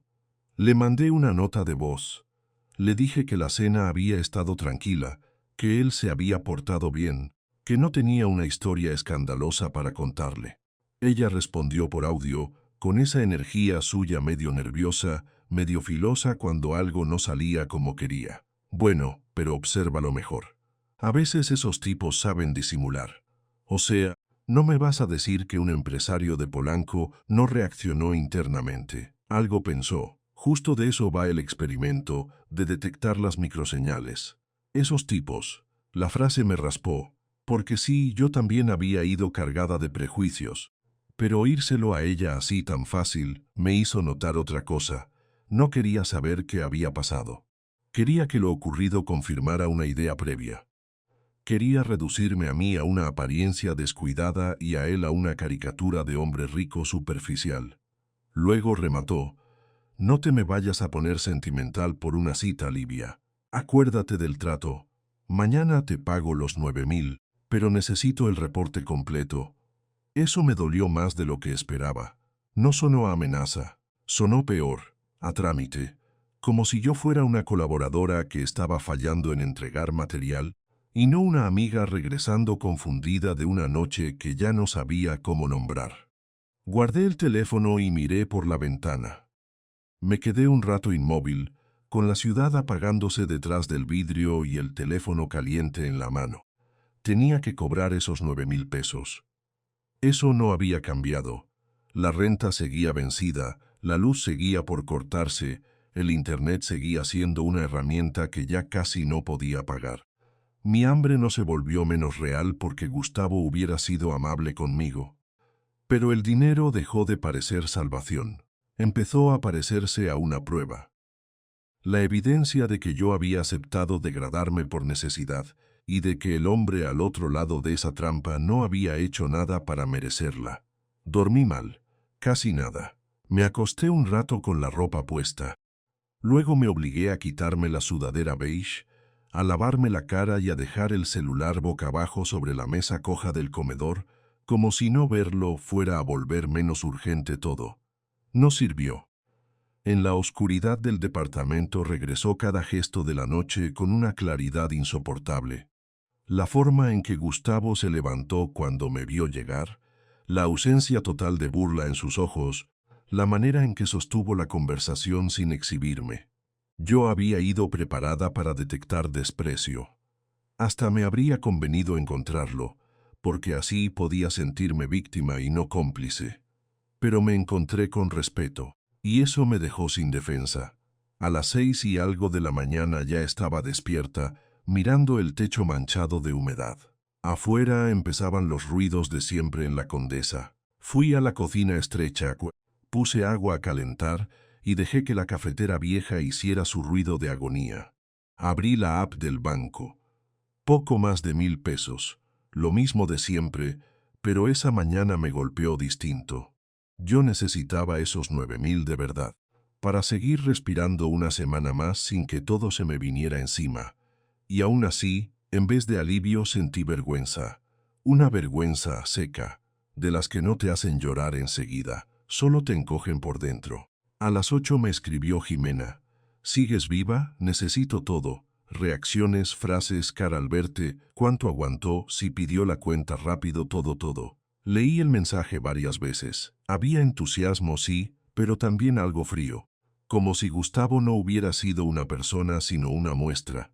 Como si yo tampoco lo hubiera sido. Contestó casi al instante. ¿Cómo que luego? ¿Fue grosero o qué? Me quedé viendo el cursor. Podía convertir la cita en un reporte y ya. Entregar material, cerrar el trato, pero no era verdad, o no era toda la verdad. La verdad era más incómoda. Gustavo había sido considerado conmigo cuando tenía todas las razones sociales para retirarse, incomodarse o juzgarme. La verdad era que yo había salido de ese rooftop sintiéndome peor por mí que por él. No podía usarlo para confirmar una teoría sobre hombres superficiales, porque la única persona que había quedado en evidencia era yo. Entonces vibró el celular otra vez. No era Jimena, era Gustavo. Solo ver su nombre en la pantalla me enderezó. Su mensaje decía: buenos días. Espero que hayas llegado bien anoche. Gracias por venir, nada más. Sin broma sobre mi ropa, sin cortesía falsa, sin exigirme una explicación. Y eso me complicó la vida de una manera absurda. Si él hubiera desaparecido, yo habría archivado la noche como un accidente vergonzoso. Si me hubiera escrito algo condescendiente, me habría resultado facilísimo enojarme. Pero no, me escribió como si yo hubiera sido digna de gratitud. Tardé varios minutos en responder. Al final mandé: sí, llegué bien, gracias por la cena. Su respuesta llegó después: me dio gusto conocerte.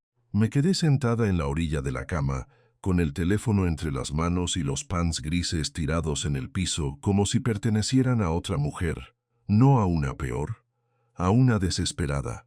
Y esa diferencia importaba, aunque todavía me costara concedérmela. Jimena volvió a insistir. Bueno, necesito saber. Y también dime cómo te pasó lo tuyo, así lo llamó. Sentí un hueco en el estómago. Con ese dinero podía pagar casi toda la renta, la luz, el internet, comprar comida que no fueran solo frijoles y pan dulce. No le respondí enseguida a Jimena. Me quedé viendo la pantalla con el pulgar suspendido, como si aceptar el dinero terminara de ensuciar algo que yo todavía quería dejar borroso. Antes me había parecido una colaboración rara. Ya no, no después de Gustavo. No después de una noche en la que fui preparada para ser tolerada unos minutos y terminé siendo tratada con una consideración que me desarmó. Solo le escribí que al día siguiente hablábamos. Dejé el teléfono boca abajo y me serví agua. Sabía metal como siempre. Me la tomé despacio para ocupar las manos y repetirme que una cena amable no pagaba la renta, ni la luz, ni el internet. Pero tampoco podía meter lo ocurrido en el mismo cajón. Gustavo no se había comportado como parte de un experimento. Se había comportado como un hombre decente. Y eso lo complicaba todo. A la mañana siguiente desperté con el celular junto a la almohada. Tenía 2 mensajes de Jimena impacientes y debajo uno de Gustavo. Era breve.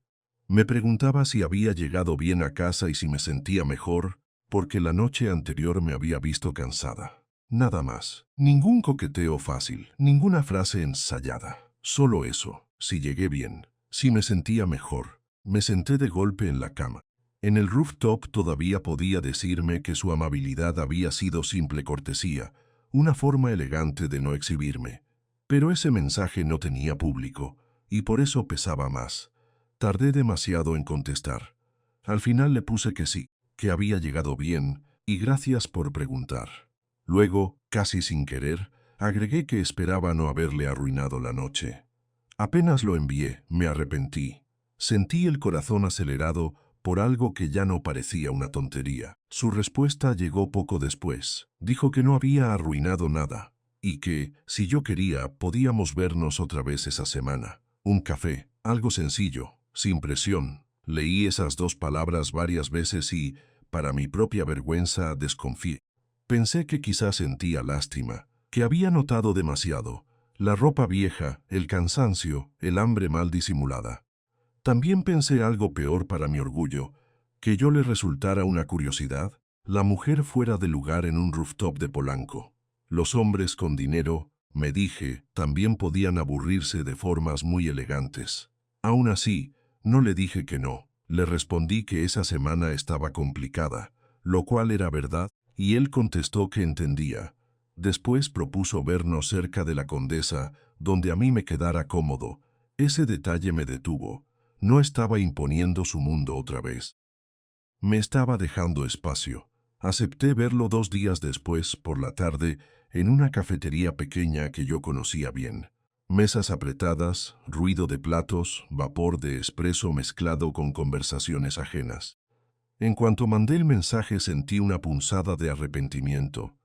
Ya no podía repetir el montaje de Jimena, pero tampoco sabía cómo presentarme después de aquella primera cita, como si algo se hubiera roto y abierto al mismo tiempo.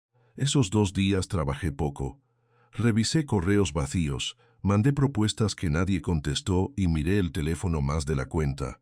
Jimena siguió escribiéndome, cada vez más insistente por su reporte y por pasarme lo mío.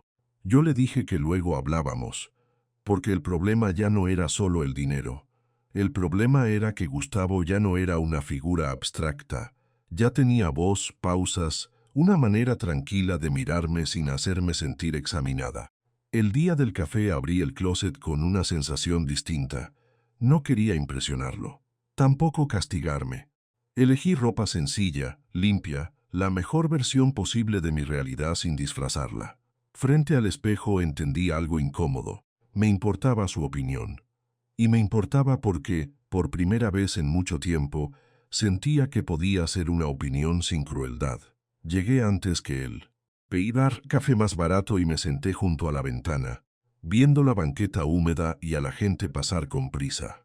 Cuando Gustavo entró, no traía nada que anunciara su dinero más allá de esa manera contenida de ocupar el espacio. Me vio, sonrió apenas y caminó hacia mí con la misma calma de la primera noche. No comentó cómo me veía ahora. Se sentó frente a mí, dejó el teléfono boca abajo y me preguntó cómo había estado mi semana con una naturalidad que me desarmó. Yo había ensayado respuestas ligeras en el camino, de esas que tapan todo, pero en cuanto lo tuve enfrente sentí otra vez ese cansancio viejo que ya no se corrige con una sonrisa. Le dije que había sido una semana complicada, nada más.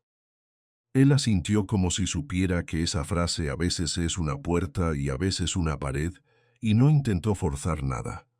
Hablamos primero de la lluvia, del tráfico, de esa llovizna que deja a la ciudad suspendida. Yo sostenía la taza con las 2 manos porque necesitaba algo a qué aferrarme. Gustavo me miraba de frente, pero sin hacerme sentir examinada. Y justo por eso me costaba más mentirle. Cuando me preguntó por mis proyectos, estuve a punto de decir lo de siempre, que ahí iban saliendo cosas. Se lo decía a todos, a mi mamá también, pero bajé la vista al café y admití que no, que llevaba tiempo sin agarrar nada estable. La confesión salió torpe, cortada. Le conté que era freelance, que antes entraban trabajos pequeños y últimamente casi nada. Que un proyecto importante se me había caído antes de empezar, y desde entonces todo se me había ido estrechando. El dinero, el ánimo, la paciencia. No usé la palabra ruina aunque era esa, tampoco le dije lo peor, solo lo suficiente para dejar de fingir. Él no me interrumpió, no puso esa cara de compasión rápida que tanto detesto, solo escuchó. Después me preguntó si vivía sola. Le dije que sí, en un departamento pequeño en la Condesa, y que la renta ya me estaba ahorcando. Sentí el calor subirme a la cara al decirlo. Porque una cosa es saber que vas mal y otra nombrarlo en voz alta. Le dije también que me habían retrasado pagos, que la luz estaba por cortarse y que el internet iba tarde. Cada frase me dejaba más expuesta y aún así seguí callando la parte más fea, la única que no me atrevía a tocar. No podía decirle todavía que la noche en que lo conocí yo había llegado a esa mesa comprada por 9,000 pesos. No podía perderlo así. Entonces apoyó los antebrazos en la mesa y dijo algo tan simple que me dolió. Pasar por una mala etapa no tenía nada de vergonzoso. Trabajar por cuenta propia en esta ciudad, dijo, era más frágil de lo que la gente admitía. Y una cosa era tener problemas de dinero y otra muy distinta no tener valor, que yo estaba mezclando ambas. Eso me tocó donde más me dolía. Solté una risa sin gracia y le dije que era fácil decirlo cuando no era una la que contaba monedas para decidir qué pagar y qué aplazar. Apenas lo dije me arrepentí. Esperé que se cerrara, aunque fuera un poco, pero no. Sostuvo mi mirada y aceptó el golpe sin devolvérmelo. Dijo que tenía razón, que para él era distinto y que justamente por eso no iba a fingir que entendía todo. Solo entendía lo que era sentirse responsable de demasiado y no querer pedir ayuda. No me ofreció pagarme la renta. No sacó una tarjeta. No convirtió mi vergüenza en una oportunidad para lucirse. Me preguntó, en cambio, si podía ver mi portafolio. Como si mi trabajo siguiera siendo trabajo y no una pila de correos sin respuesta. Busqué el teléfono en la bolsa, abrí la carpeta de diseños y se lo pasé con una mezcla rara de orgullo y miedo. Fue mirando en silencio. No fingió saber de diseño más de lo que sabía, pero sí me dijo que se veía claro, que le parecía sólido. Luego me preguntó si había trabajado con marcas de hospitalidad. Al oír esa palabra sentí otra vez el roce de su mundo con el mío. Le dije que no directamente, aunque podía adaptarme. Entonces dijo que quizá más adelante podría recomendarme con alguien de su equipo para revisar materiales. Nada prometido, nada regalado. Solo una conversación si yo quería. Lo dijo con tanto cuidado que casi me dolió más, porque no me estaba comprando. Me quedé mirándolo con esa presión en el pecho que aparece cuando una ya sabe que va a perder algo por haber callado demasiado. Gustavo seguía hablando de revisar mi portafolio cuando yo me sintiera lista, de quizá recomendarme con alguien de su equipo más adelante. Nada regalado, nada humillante. Y justo por eso entendí que, si seguía callando, ya no me estaba protegiendo, lo estaba engañando. Bajé la vista a mi taza. El café ya estaba frío. Detrás del cristal la ciudad seguía moviéndose como si nada, y yo sentía que mi vida podía partirse en dos sobre esa mesa. Dije su nombre primero, Gustavo. Levantó la mirada enseguida, atento, sin prisa. Eso me dio más vergüenza. Le dije que, antes de que esto avanzara un centímetro más, había algo que tenía que saber. Vi el cambio en sus ojos. No fue enojo, fue precaución. Me enderecé en la silla y empecé por nuestra primera cita. Los pants grises, la sudadera beige manchada, los lentes, el cabello mal recogido. Le dije que yo sabía perfectamente cómo me había visto esa noche, que no había sido descuido ni una mala tarde. Había ido así a propósito. El silencio cambió de forma. No me interrumpió, solo apoyó los antebrazos en la mesa y me miró con una seriedad que no era cruel, pero sí dolía. Entonces le hablé de Jimena, del mensaje por WhatsApp, de los 9,000 pesos. De su supuesto experimento social para ver cómo reaccionaban los hombres de apps de citas cuando una mujer no cumplía con ciertas expectativas. Dije la cifra casi en voz baja, 9,000 pesos. Le confesé lo peor, que cuando vi ese mensaje mi primer pensamiento no fue indignación, fue renta, luz, internet, comida. Le hablé de mi departamento en La Condesa, de las facturas apiladas, del saldo de poco más de 1,000 pesos, del aviso de desalojo, del cansancio que ya ni parecía hambre. También le dije que yo no sabía quién era él. Para mí era solo un hombre de una app, con una foto en traje y una descripción mínima. Empresario, hotelería, nada más. Y luego lo dije completo. que fui a esa cita sabiendo que estaba participando en algo deshonesto, que acepté, que sí me pagaron por verme fea. La mandíbula de Gustavo se tensó apenas. Fue un gesto mínimo, pero lo vi. También vi cómo apartó la mirada un segundo hacia la ventana, como si necesitara acomodar lo que acababa de escuchar. Después me preguntó si yo sabía quién era él cuando acepté. Le dije que no, que si lo hubiera sabido todo me habría parecido todavía más absurdo. Luego preguntó si Jimena sí lo sabía. Ahí tuve que frenar. Le dije la verdad. No estaba segura.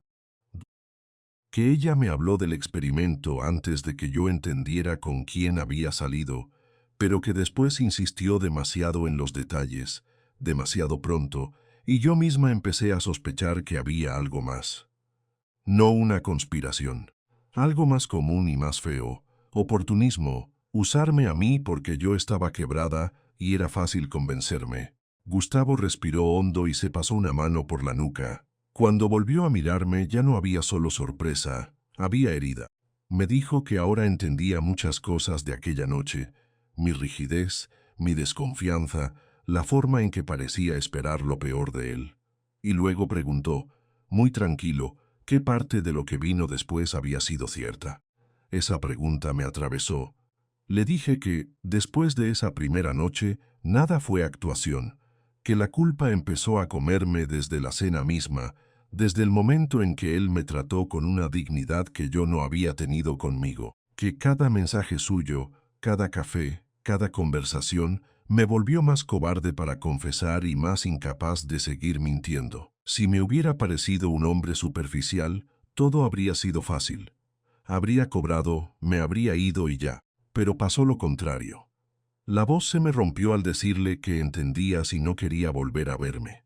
Que entendía si sentía que lo usé, porque sí usé la situación, sí crucé una línea, sí dejé que algo verdadero naciera encima de una mentira inicial. Y no iba a defenderme de eso. Se quedó callado un momento largo, lo bastante para que yo oyera una cuchara golpear otra taza detrás de la barra. Cuando habló, lo hizo bajo, casi cansado. Cuando por fin Gustavo levantó la vista, no vi rabia. Y eso me dolió más. La rabia me habría dado algo contra qué pelear, pero él solo parecía herido en un lugar muy quieto, como si estuviera acomodando dentro de sí una versión de mí que no esperaba conocer. Me dijo que agradecía que se lo hubiera contado yo y no por otra persona, que eso importaba. Luego añadió, con esa calma que nunca usaba para aplastarme, que una verdad dicha tarde seguía siendo una verdad tardía. No me humilló. Solo dejó el peso donde pertenecía, entre nosotros. Yo asentí con la taza tibia entre los dedos. Le dije que entendía si no quería volver a verme, que no iba a pedirle que separara mis circunstancias de lo que hice, porque ni yo misma sabía hacerlo sin sonar conveniente. Entonces él respiró hondo y dijo que necesitaba tiempo, pero que una cosa tenía clara. La idea no había sido mía sola. Ahí volvió Jimena como una punzada. Hasta ese momento, incluso confesándolo todo, yo seguía protegiéndola un poco. Por costumbre, por los años. Así que le conté lo que faltaba.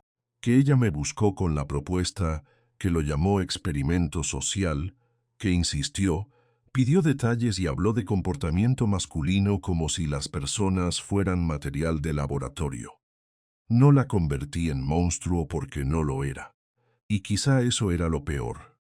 Era una amiga de años que vio mi desesperación y decidió usarla. Gustavo solo preguntó si ya había recibido los 9,000 pesos.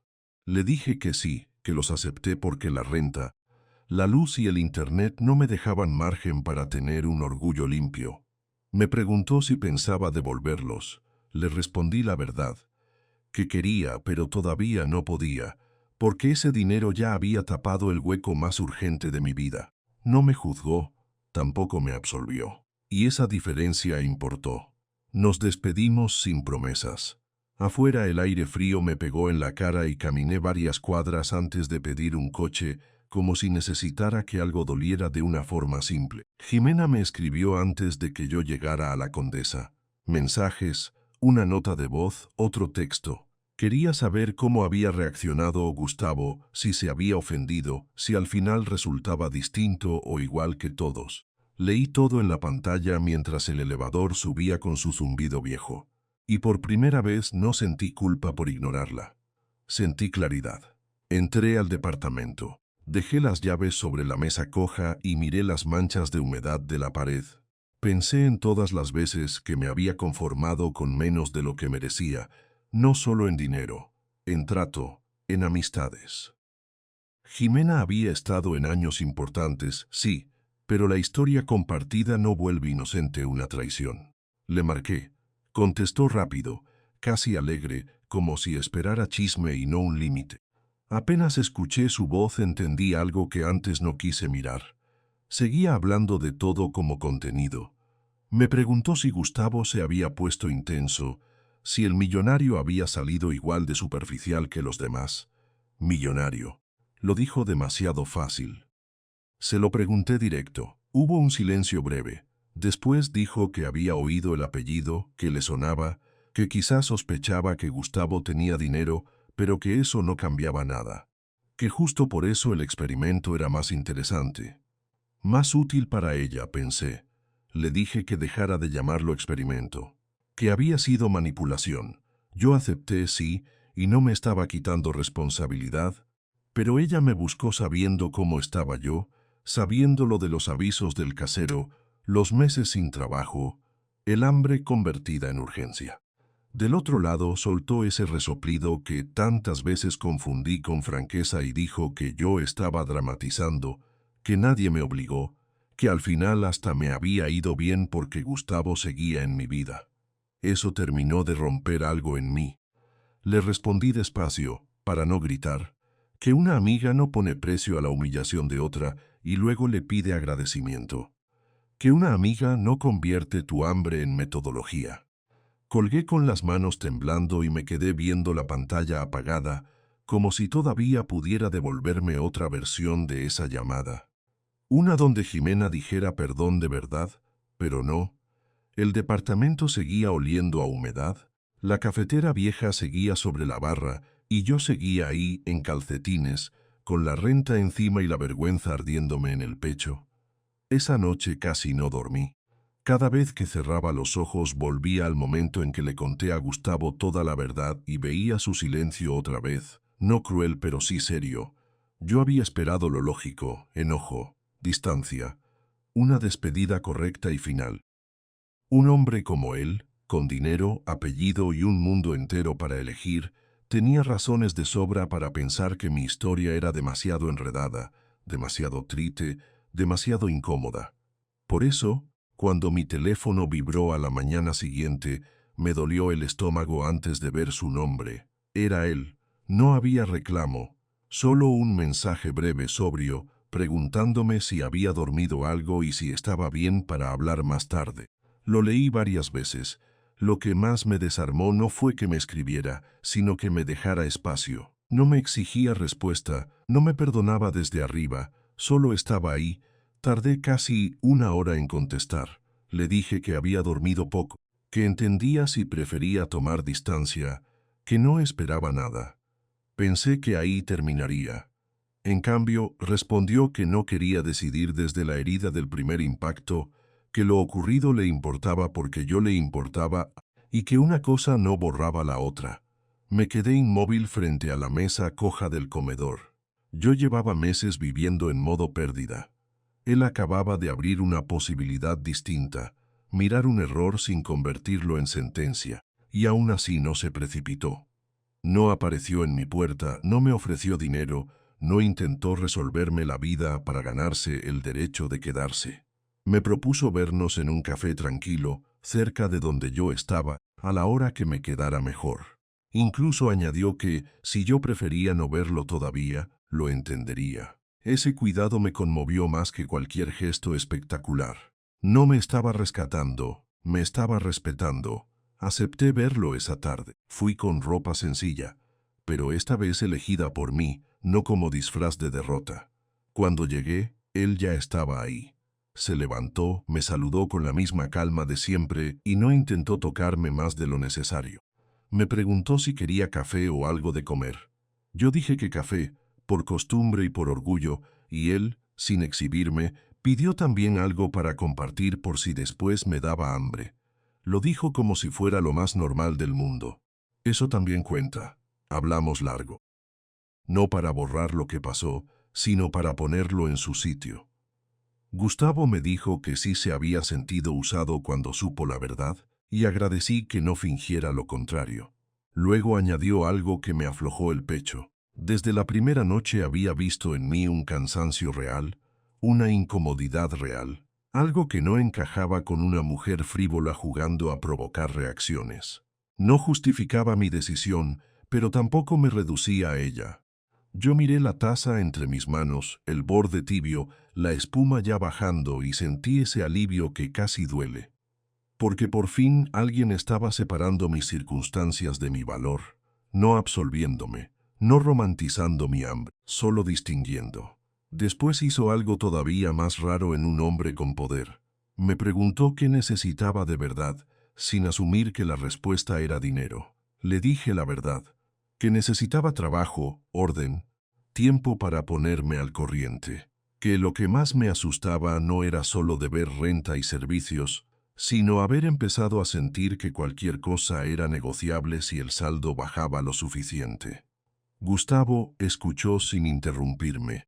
Luego dijo que no quería mezclar afecto con dependencia y que, precisamente por eso, cualquier ayuda de su parte tenía que ser limpia, concreta y respetuosa con lo que yo sabía hacer. Entonces mencionó que en una de sus empresas siempre necesitaban apoyo visual para materiales internos y presentaciones, y que también conocía gente en hotelería que contrataba diseño freelance de forma constante. No me prometió un puesto inventado. No le contesté enseguida. Me quedé mirando la taza vacía entre las manos, con el café ya frío, y entendí por qué me daba tanto miedo aceptar incluso una ayuda limpia. Cuando una lleva semanas contando monedas, el alivio puede disfrazarse de cariño. Y la dependencia, si una no se cuida, empieza a parecer descanso. Pero Gustavo no me ofreció eso. No me dijo que él se encargaba. No intentó comprarme tranquilidad. Me habló de trabajo posible, de contactos reales, de un puente, no de una correa. Y esa diferencia, que desde fuera podía parecer pequeña, a mí me sacudió por dentro. Le pregunté qué tipo de materiales necesitaban. Lo hice casi para no temblar. Él me respondió con la misma seriedad con la que había escuchado todo lo demás. Presentaciones internas, piezas visuales, ajustes de identidad, proyectos freelance cuando se abrieran. Nada inventado para hacerme sentir rescatada. Si yo quería, podía actualizar mi portafolio y él lo haría llegar donde correspondía, sin intervenir más de lo necesario. Eso me tocó más de lo que mostré, porque entendí algo incómodo. Mi dignidad no iba a volver el día que alguien me diera dinero suficiente para dejar de preocuparme.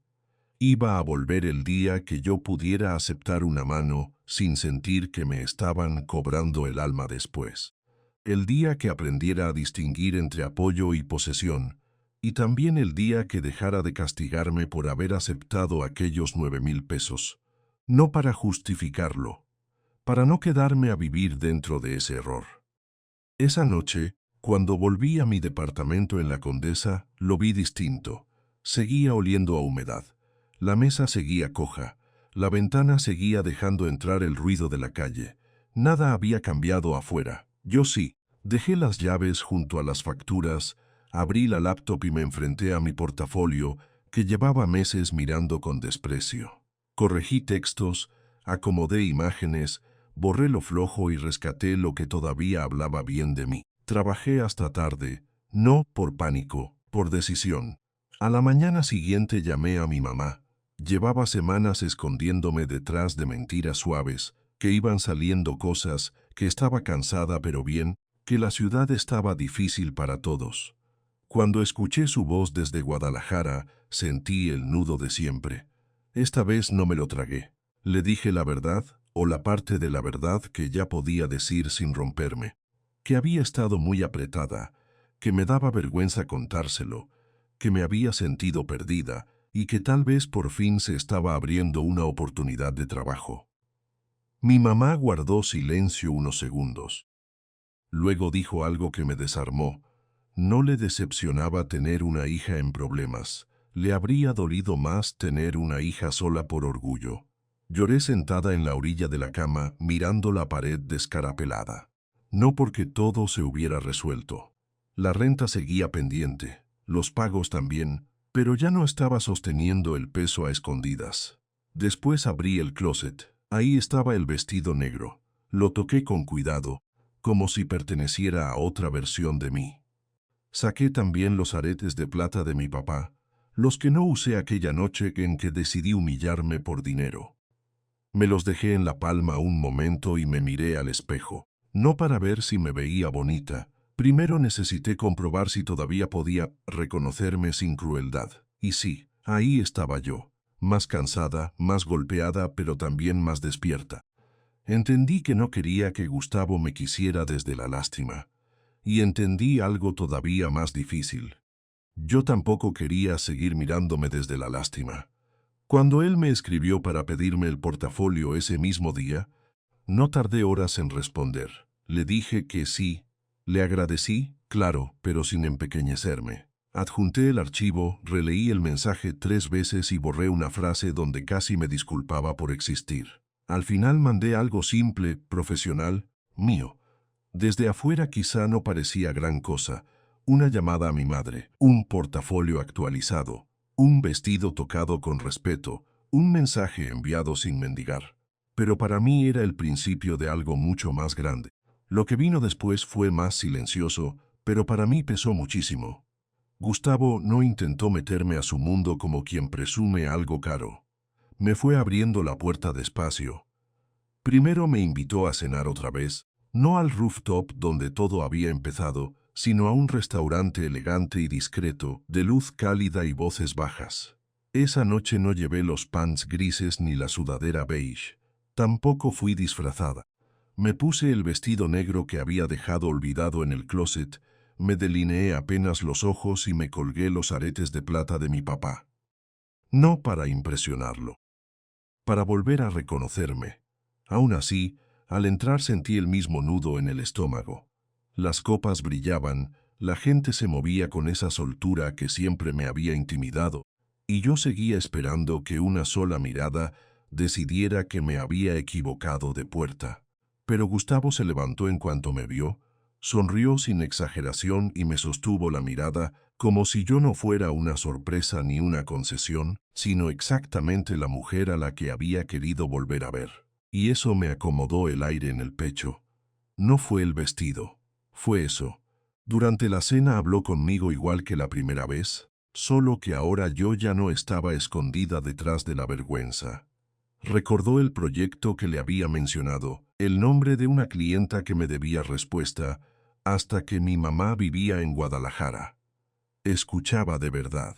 Y cuando el mesero se acercó, no pidió por mí ni me explicó nada como si yo necesitara traducción social. Esperó.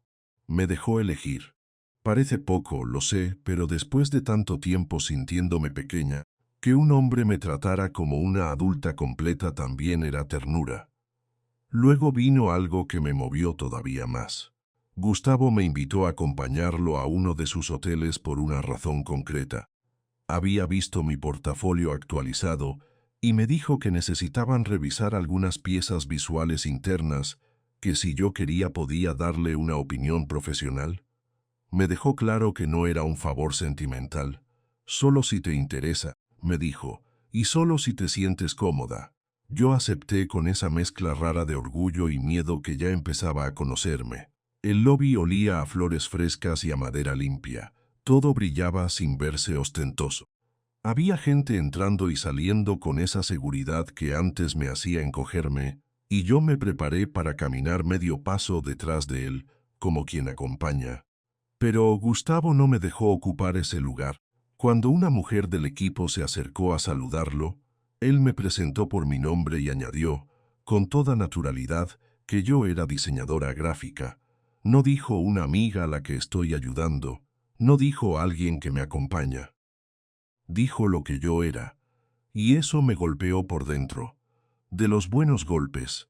Porque entendí que a veces la dignidad también regresa por la forma en que alguien te nombra delante de otros. Recorrimos algunos espacios y hablamos de colores, señalética, coherencia visual. Yo empecé tensa, midiendo cada palabra, pero poco a poco fui entrando en mi terreno. Ahí ya no era la mujer de la cita saboteada ni la que había aceptado 9,000 pesos por verse fea. Era yo trabajando, mirando, pensando, opinando. Gustavo no completaba mis ideas ni las traducía por mí. Si alguien me hacía una pregunta, me dejaba responder. Y cuando estuvo de acuerdo con una observación mía, la dijo en voz alta frente a los demás, como se reconoce a cualquier profesional. Al salir, ya casi de noche, la ciudad tenía ese brillo húmedo sobre el pavimento. Caminamos despacio hacia el coche, y por primera vez no sentí que el contraste entre su mundo y el mío fuera una pared. Seguía existiendo, claro. Él seguía siendo un empresario de hotelería y yo una freelance que había pasado demasiado tiempo peleando sola. Pero entre una cosa y la otra ya no había humillación. Había espacio. Entonces hizo lo más importante. No me preguntó si el hotel me había impresionado. Me preguntó cómo me había sentido yo. Yo no supe qué contestar cuando Gustavo